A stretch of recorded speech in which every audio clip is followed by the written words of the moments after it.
کہ 3 دن خون کی بارش تو کیا، 3 دن تک پوری دنیا کے اندر اندھیرا رہا تھا، اور ستارے لوگ دن میں دیکھ رہے تھے کہ بیت المقدس کے اندر جس پتھر کو بھی اٹھایا جاتا اس کے اندر تر و تازہ خون ملتا۔ کتابوں کے اندر ذکر ہوتا ہے کہ اس دن صرف ہم اور آپ ہی نہیں، ہم نے اور آپ نے صرف آنسو نہیں بہائے، بلکہ حسین اعظم کی شہادت کو پوری کائنات نے آنسو بہائے تھے، چاہے وہ انسانوں کی صورت ہو، چاہے وہ درندے ہو، چاہے چرند ہو، چاہے پرند ہو، کوئی بھی مخلوق ہو، ہر ایک مخلوق نے آنسو بہائے تھے۔ جو دہتی آگ کے شعلوں پہ سویا وہ حسین، جو دہتی کوئی آگ کے شعلوں پہ سویا وہ حسین، جس نے اپنے خون سے دنیا کو دھویا وہ حسین، جو جوان بیٹی کی میت پہ نہ رویا وہ حسین، جس نے سب کچھ کھو کر پھر بھی کچھ نہ کھویا وہ حسین۔ عزیزان محترم، قال رسول اللہ صلی اللہ علیہ وسلم الحسن والحسین سیدہ شباب اہل الجنہ، رواہ ترمذی۔ عزیزان محترم، جامع ترمذی کے اندر ایک روایت ملتی ہے، اور وہ یہی روایت مشکات کے اندر بھی ہے۔ اللہ کے نبی صلی اللہ علیہ وسلم نے ارشاد فرمایا کہ حسن اور حسین یہ دونوں جنتی نوجوانوں کے سردار ہیں۔ عزیزان محترم، یہ روایت جامع ترمذی مشکات دونوں کے اندر، اس روایت سے اتنا تو اندازہ لگا لیجئے کہ حسن اور حسین رضی اللہ عنہما کہ کتنی عظمتیں ہوں گی، کتنا مقام ہوگا کہ بتاؤ جنتی نوجوانوں کے سردار ہیں۔ اور یہ حسن اور حسین کی عظمتیں اور معلوم کرنی ہیں۔ اللہ کے نبی صلی اللہ علیہ وسلم نے کتنا پیار دیا ہوگا، کتنی محبت دی ہوگی۔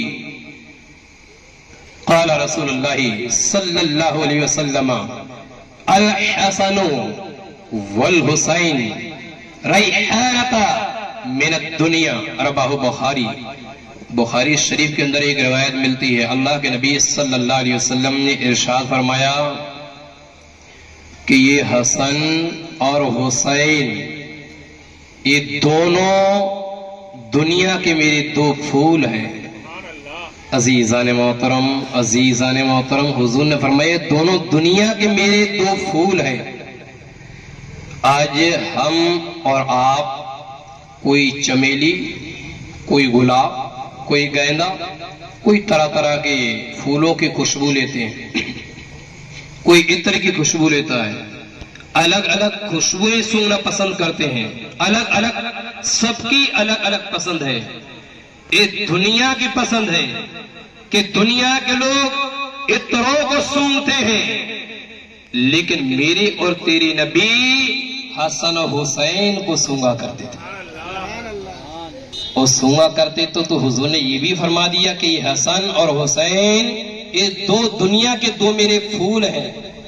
عزیزان محترم، اور ان حسنین کا اور مقام دیکھیں تو اللہ کے نبی صلی اللہ علیہ وسلم نے فرمایا احب اللہ من احب حسینا، رواہ مشکات۔ عزیزان محترم، مشکات کے اندر بھی روایت ملتی ہے، اللہ کے نبی صلی اللہ علیہ وسلم فرماتے ہیں کہ جس نے حسن اور حسین سے محبت کی تو یہ سمجھ لیجئے اس نے تو اپنے اللہ سے محبت کی۔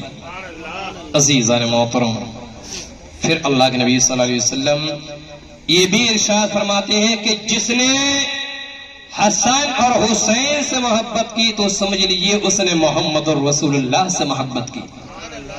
اور جس نے مجھ سے محبت کی تو یہ سمجھ لیجیے کہ اس نے اپنے اللہ سے محبت کی، اور جس نے حسن اور حسین سے دشمنی کی تو یہ سمجھ لیجیے کہ اس نے مجھ سے دشمنی کی، اور جس نے مجھ سے دشمنی کی تو یہ سمجھ لیجیے کہ اس نے اللہ سے دشمنی کی۔ اس حدیث سے یہ معلوم چل گیا کہ اگر حسین سے محبت کی تو اللہ سے محبت کی، اور اگر حسین سے دشمنی کی تو بھی سمجھ لیے کہ رب تبارک و تعالی سے دشمنی کی۔ عزیزان محترم، یہ حسین اور حسن ایسے جنتی نوجوان ہیں، ایسے ہیں۔ الصواعق المحرقہ صفحہ نمبر 118 کی روایت ہے، قال رسول اللہ صلی اللہ علیہ وسلم الحسن والحسین اسمان من اہل الجنہ، رواہ الصواعق المحرقہ۔ عزیزان محترم، الصواعق المحرقہ کے اندر روایت ملتی ہے، رسول پاک صلی اللہ علیہ وسلم نے ارشاد فرمایا کہ حسن اور حسین جنتی ناموں میں سے دو نام ہیں۔ عزیزان محترم، اس روایت سے بھی حسن و حسین رضی اللہ عنہما کا مقام آپ جان سکتے ہیں۔ لگ رہا ہے حدیثیں سمجھ میں نہیں آ رہی ہیں، نہیں آ رہے سمجھ میں آ رہی تو ایک دم سست بیٹھ گئے، کچھ بول نہیں رہے ہیں، ایسا لگ رہا ہے کہ ان کو تو ہٹا دیے جائے، پہلے مولانا صاحب صحیح بول لیتے ہیں۔ سمجھ میں آ رہی ہو تو میں سناؤں، اور نہیں پھر میں یہی شروع کروں جو یہ بول رہے تھے، یہاں سے انہوں نے ختم کیا، وہاں سے میں شروع کروں۔ چلو ایک حدیث اور سنا دی، تو اگر سنو گے تو ٹھیک ہے، پھر تو آگے بھی حدیث سنا دوں گا، صحیح طور پر سنو گے، نہیں تو پھر آپ یہ سمجھ لیجیے کہ ہم بھی وہی شروع کریں گے جو آپ سننا چاہو گے۔ اللہ کے نبی صلی اللہ علیہ وسلم مسجد نبوی میں تشریف لائے، اور جب حضور تشریف لائے تو سرکار نے ارشاد فرمایا کہ میرا چھوٹا بیٹا کہاں ہے، میرا بیٹا حسین کہاں ہے؟ اتنی دیر کیا گزرتی ہے کہ حضرت امام حسین رضی اللہ عنہ تشریف لے آئے، اور جب تشریف لے آئے حضور بیٹھ گئے پالتی مار کے، جب حضور بیٹھے تو امام حسین بھی حضور کی گود میں بیٹھ گئے۔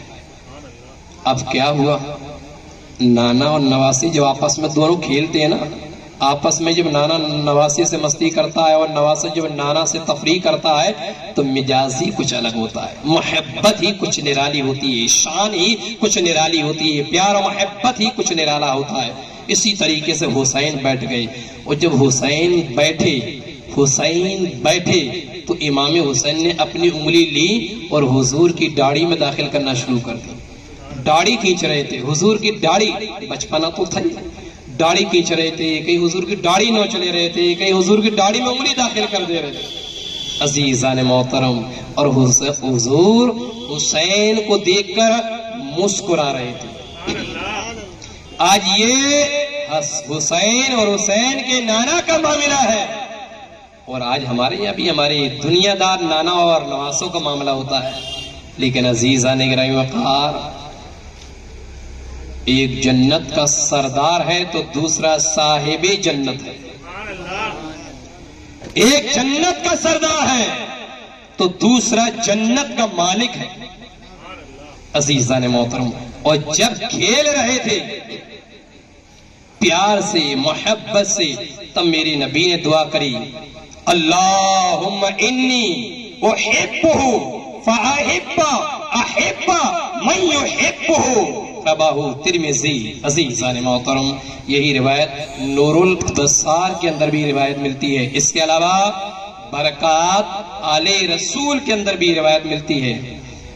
اب اس سے اندازہ لگا لیجئے کہ یہاں جتنے بھی لوگ بیٹھے ہیں، جہاں تک میرا بڑا خیال ہے، میرا خیال ہے، کیونکہ اگر 12:30 بجے تک بیٹھ گئے اور آگے بھی بیٹھنا ہے تو میرا یقین یہ ہے کہ جتنے بھی بیٹھے ہیں عاشق حسین ہی بیٹھے، حسین کے ماننے والے ہی بیٹھے، اور جب حسین کے ماننے والے بیٹھے ہیں تو اس حسین کے ماننے والوں کے تعلق سے اللہ کے نبی نے کیا کہا، یا اللہ میں حسین سے محبت کرتا ہوں، حضور کہہ رہے ہیں اللہ میں حسین سے محبت کرتا ہوں، میرے پالنہار تو بھی حسین سے محبت کر، اور اے میرے اللہ جو بھی حسین سے محبت کرتا ہے میرے پالنہار تو اس سے بھی محبت فرما۔ عزیزان محترم، عزیزان محترم، اب آپ یہ سمجھ لیے کہ واقعی اگر ہمارے اور آپ کے دل میں اگر حسین کی محبت ہے تو سمجھ لیے کہ اللہ تبارک و تعالی بھی ہم سے محبت فرمائے گا۔ عزیزان محترم، ابھی میں ایک پروگرام کر کے آ رہا ہوں، میں تو یہ سوچا آخری تھوڑا سا رہ گیا ہوگا، روزانہ 2 پروگرام چل رہے اور ہر جگہ جانا بھی ہوتا ہے۔ عزیزان محترم، آج آپ کو وہ چیز بتاتا ہوں کہ ایک ادنا سے سید کا عالم، ان کا مقام آپ جانیے، پھر سید الانبیاء کا مقام جانیے، ایک سید کا مقام۔ عزیزان محترم، عراق کے اندر ایک شہر ہے جس کو کہتے ہیں بغداد شریف، جہاں پیران پیر بڑے پیر تشریف فرما ہے۔ یہاں حضرت جنید بغدادی رضی اللہ تعالیٰ عنہ تھے، یہ بہت بڑے پہلوان تھے حضرت جنید بغدادی۔ یہ جو میں بول رہا ہوں صاحب سمجھ میں آ رہا ہے نا؟ جنید بغدادی رضی اللہ عنہ یہ کافی بڑے پہلوان تھے، اور ان کا مقام بادشاہ کی نظر میں یہ تھا کہ جس مسند پر بادشاہ بیٹھا کرتا تھا، بادشاہ کے بغل میں ان کی بھی کرسی ڈلا کرتی، بغل میں حضرت جنید بغدادی بیٹھ جاتی تھی۔ اب بادشاہ نے اعلان کر دیا کہ جو بھی جنید بغدادی کو اگر چت کر دے تو اس کو منہ مانگے انعام دی جائے گی، جو مانگے گا وہ دیے جائے گا۔ عزیزان محترم، چلتا رہا اسی طریقے سے معاملہ چلتا رہا۔ ایک دن ایک پتلا دبلا شخص آ گیا، کہا بادشاہ آپ نے یہ اعلان لگایا کہ جو بھی جنید بغدادی کو چت کرے گا اس کو منہ مانگے انعام دیا جائے گا۔ کہاں؟ یقیناً دیا جائے گا۔ عزیزان محترم، تو اسی شخص نے یہ کہا کہ میں جنید بغدادی سے لڑنے کے لیے تیار ہوں۔ تو بادشاہ ہنسنے لگا، کیا تمہیں مرنا ہے؟ جنید بغدادی سے لڑے، کیونکہ جنید بغدادی اس وقت کے سب سے بڑے پہلوان تھے، کوئی ان کے مقابلے آقا ہی نہیں تھا، کوئی بھی نہیں۔ عزیزان محترم، جب کوئی نہیں آتا تھا تو انہوں نے بول دیا بھائی تم مت لڑو، اچھے بھلے میں چلے جاؤ گے۔ کہا نہیں میں تو لڑوں گا۔ بادشاہ نے اپنے سپاہیوں سے مشورہ کیا کہ کیا کیا جائے، ان کو لڑوایا جائے یا چھوڑ دیا جائے۔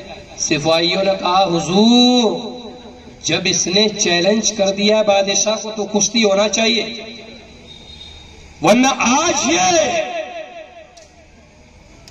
حکومت بتا کے جا رہا ہے، کل تو کوئی بھی اس سلطنت کو للکار دے گا، اس کا جواب دیا جائے۔ عزیزان محترم، بادشاہ نے کہا اے شخص واقعی تم لڑو گے؟ کہ ہاں لڑوں گا۔ بولے فلاں تاریخ میں فلاں میدان میں فلاں وقت تم اس میدان میں پہنچ جاؤ، جنید بغدادی سے تمہاری کشتی شروع ہو جائے گی۔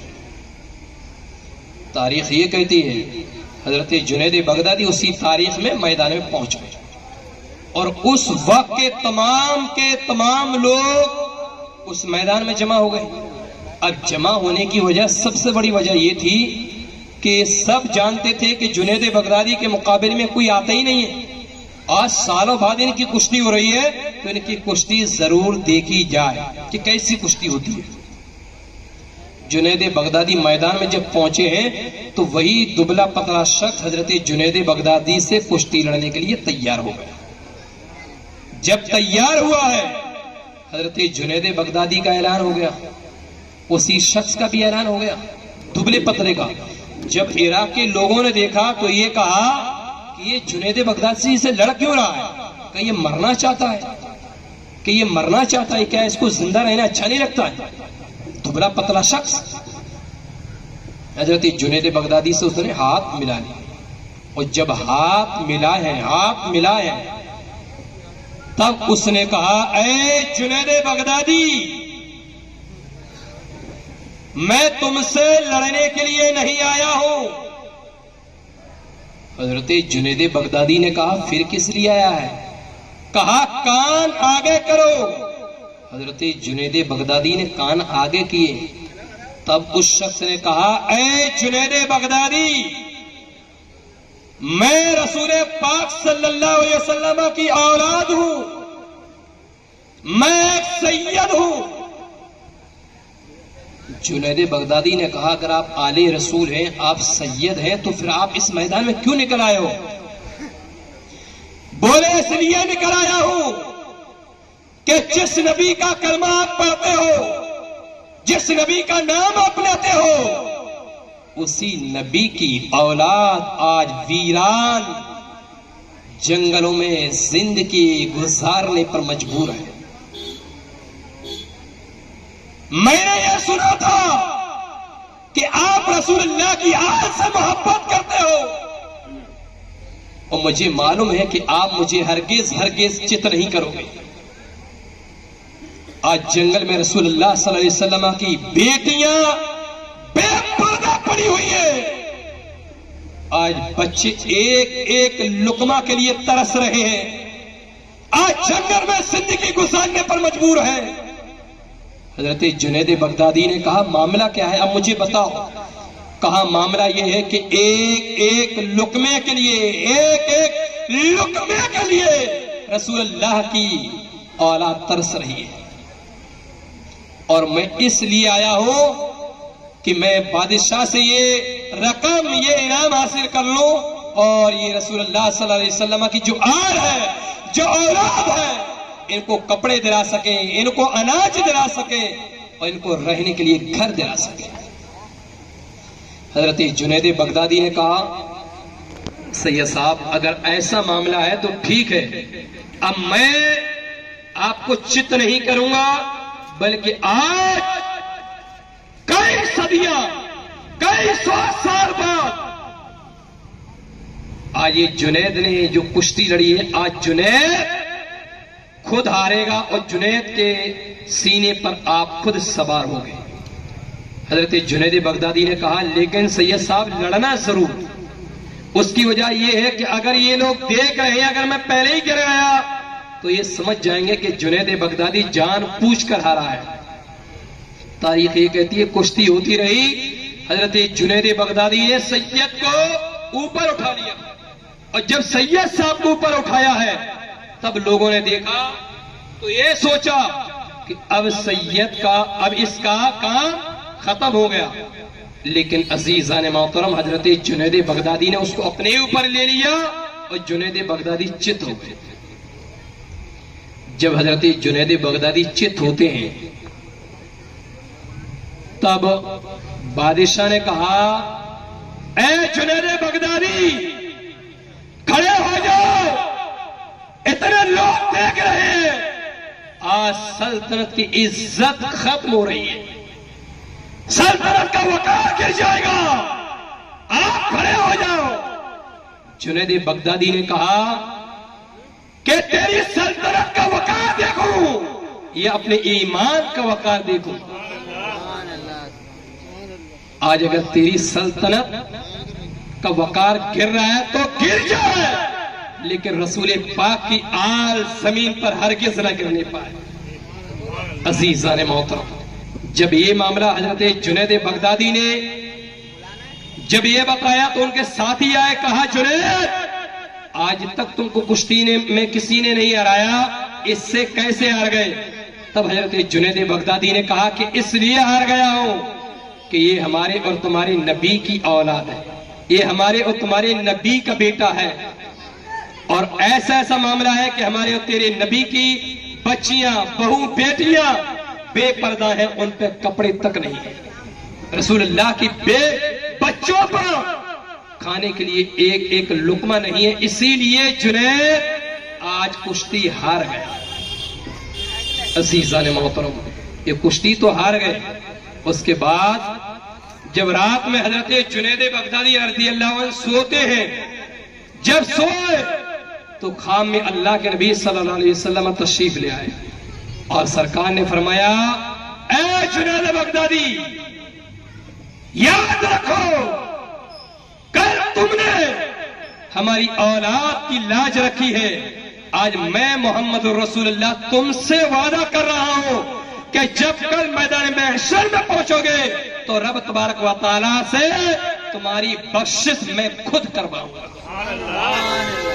عزیزان محترم، اس واقعہ سے ہم نے کیا سمجھا؟ اس سے ہم نے یہ سمجھا کہ سیدوں کا مقام بہت اعلیٰ ہوتا ہے، سیدوں کا درجہ بہت اعلیٰ ہوتا ہے، اور جب جنید بغدادی سید کا یہ احترام کر رہے ہیں تو ہمیں اور آپ کو بھی چاہیے کہ سید کا زیادہ سے زیادہ احترام کریں۔ عزیزان محترم، میدان کربلا کے بارے میں ابھی آپ کو مولانا نے بتایا اور چند جھلکیاں آپ کے سامنے پیش کی۔ کربلا کا منظر یقیناً ایک انوکھا ہے۔ جب بھی کربلا کا واقعہ نظروں کے سامنے آتا ہے تو یقین کریں کہ رسول پاک کی امت ہمیشہ قیامت تک یہی سوچتی رہے گی یا اللہ یہ کیا ہو گیا۔ سرکار حسین رضی اللہ عنہ جس وقت شہید ہوئے اس وقت اس دن سورج میں گرہن لگ گیا تھا، جس دن حسین شہید ہوئے۔ بلکہ روایتوں میں تو یہاں تک آتا ہے کہ حضرت امام حسین جس دن شہید ہوئے اس دن 3 دن تک آسمان سے تازہ تر و تازہ خون ٹپکتا رہا تھا، 3 دن تک۔ بلکہ روایتوں کے اندر تو یہاں تک آتا ہے کہ 3 دن خون کی بارش تو کیا، 3 دن تک دنیا، پوری دنیا کے اندر اندھیرا رہا تھا اور ستارے لوگ دن میں دیکھ رہے تھے۔ بلکہ کتابوں کے اندر تو یہاں تک آتا ہے کہ بیت المقدس کے اندر جس پتھر کو بھی اٹھایا جاتا اس کے اندر تر و تازہ خون ملتا۔ کتابوں کے اندر ذکر ہوتا ہے کہ اس دن صرف ہم اور آپ ہی نہیں، ہم نے اور آپ نے صرف آنسو نہیں بہائے، بلکہ حسین اعظم کی شہادت کو پوری کائنات نے آنسو بہائے تھے۔ چاہے وہ انسانوں کی صورت ہو، چاہے وہ درندے ہو، چاہے چرند ہو، چاہے پرند ہو، کوئی بھی مخلوق ہو، ہر ایک مخلوق نے آنسو بہائے تھے۔ لیکن افسوس تو رسول اللہ صلی اللہ علیہ وسلم کی اس امت کو ہوتا ہے کہ سال بھر تو حسین کا ذکر کرتے نہیں، یہ مہینہ جو آتا ہے اس میں بھی ہم اور آپ حسین کا ذکر نہیں کر پاتے۔ بلکہ حق تو یہ تھا کہ جس حسین نے اپنے چھوٹے چھوٹے بچوں کو، اپنے بھائیوں کو، بھتیجوں کو، سب کو، پورے پریوار کو اس اسلام کے لیے کتبا دیا، تو حق تو یہ بھی تھا کہ ان کے نام سے زیادہ عیسائی ثواب کیے جائے، ان کے نام سے محفلیں منعقد کی جائیں، ان کے نام سے قرآن خوانی کروائی جائے، ان کے نام سے صدقہ و خیرات کیے جائے۔ عزیزان محترم، لیکن ہم سے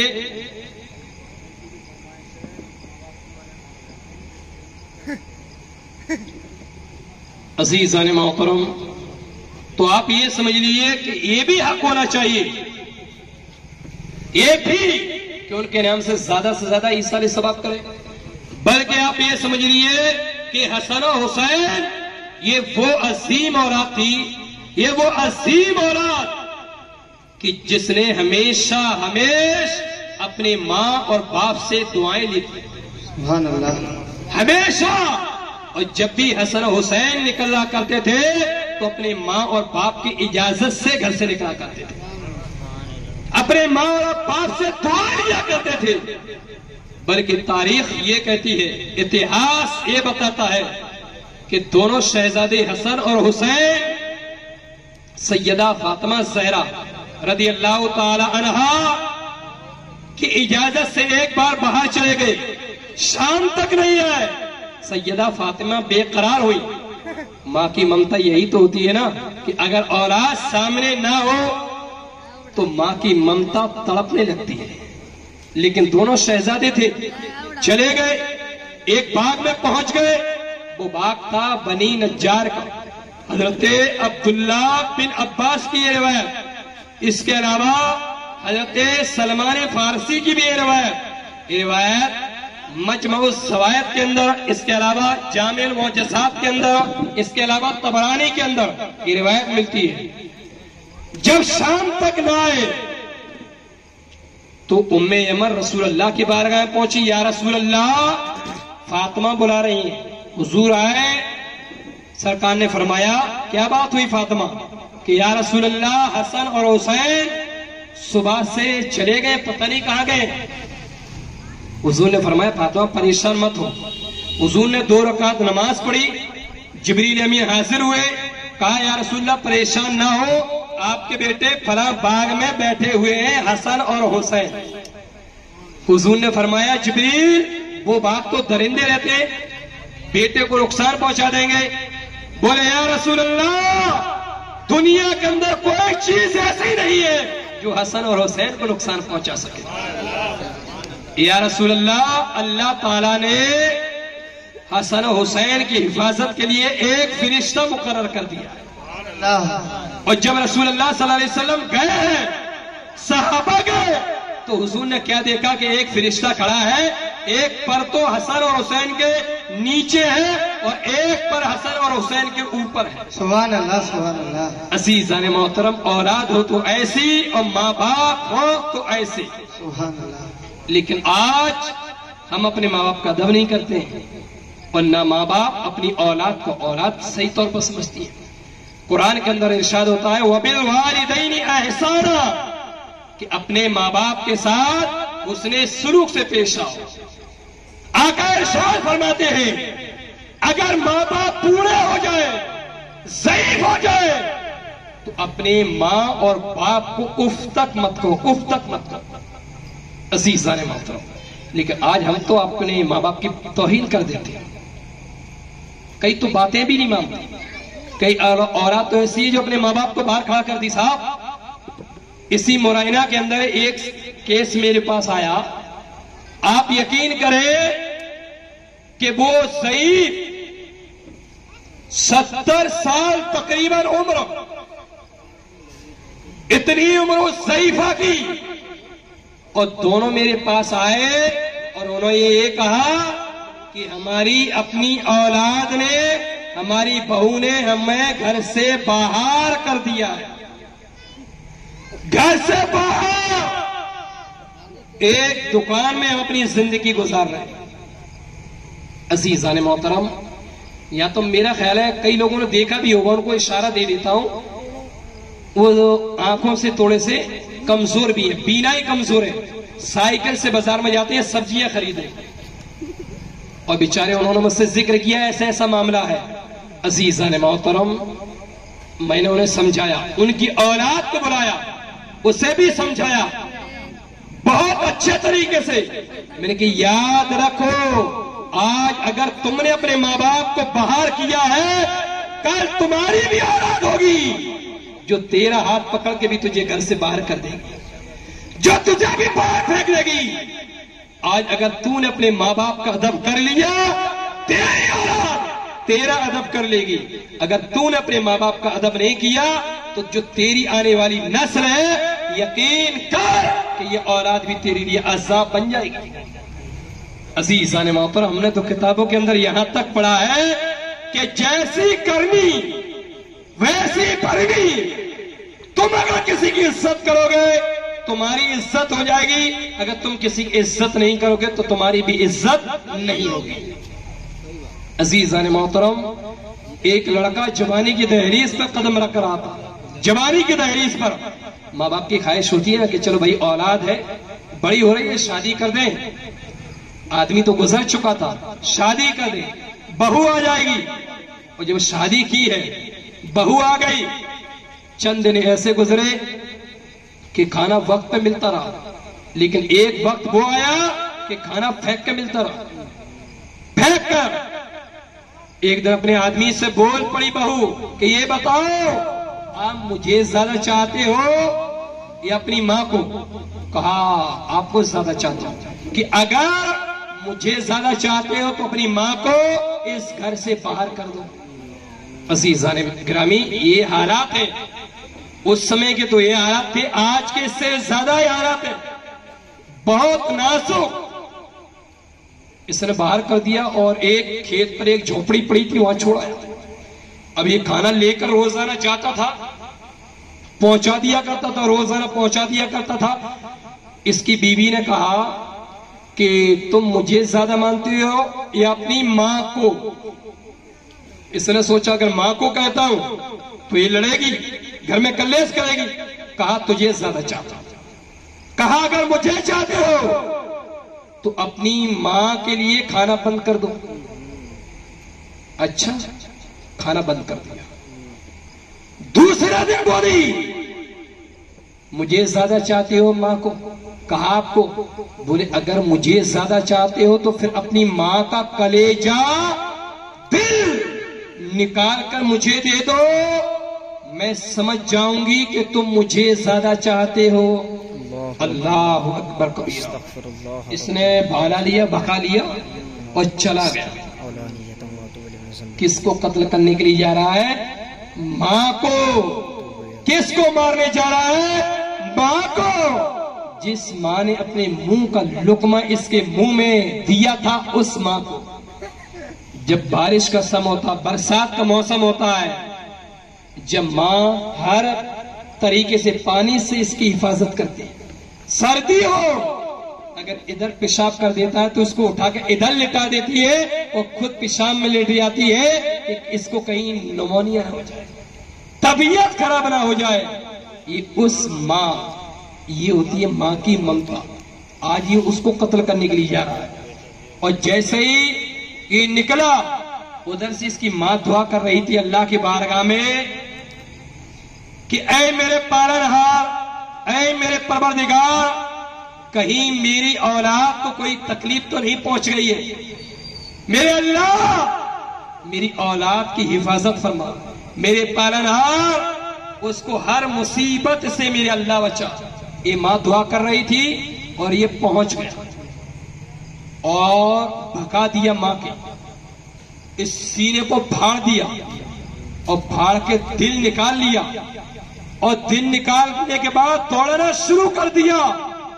دوڑتے دوڑتے اس کو ٹھوکر لگی، جب ٹھوکر لگی یہ گر گیا، ہاتھ سے دل بھی گر گیا، اور دل سے آواز آتی ہے کہ میرے بیٹے کہیں تمہیں تو کوئی چوٹ نہیں پہنچی۔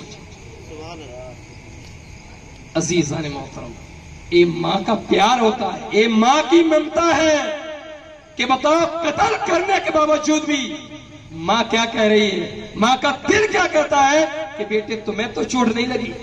اس لیے تفصیل میں نہ جاتے ہوئے میں صرف آپ سے اتنی گزارش کر رہا ہوں، آج ہمارے ماں باپ ہیں ہمارے پاس، ہمیں اس کا احساس نہیں ہے۔ کل یہ جب ہمارے پاس نہیں ہوں گے نا، تب ہمیں ان کا احساس ہوگا، ہر موڑ پہ احساس ہوگا، ہر لمحہ پر احساس ہوگا، ہر وقت پہ احساس ہوگا۔ یعنی جن کے ماں باپ نہیں، وہ ان سے پوچھ لو، جن کے ماں باپ نہیں ہیں ان سے پوچھ لو کہ بغیر ماں باپ کے زندگی کیسی گزرتی ہے۔ اس لیے آج ہی ان کا احترام کر لو، آج ان سے محبت کر لو، آج ان کا حکم مان لو۔ آج ان کا حکم مان لیا تو سمجھ لو کہ دنیا اور آخرت دونوں میں کامیاب ہو گئے، اور اگر ان کے حکم نافرمانی کری تو سمجھ لو دنیا اور آخرت دونوں خراب ہو گئی۔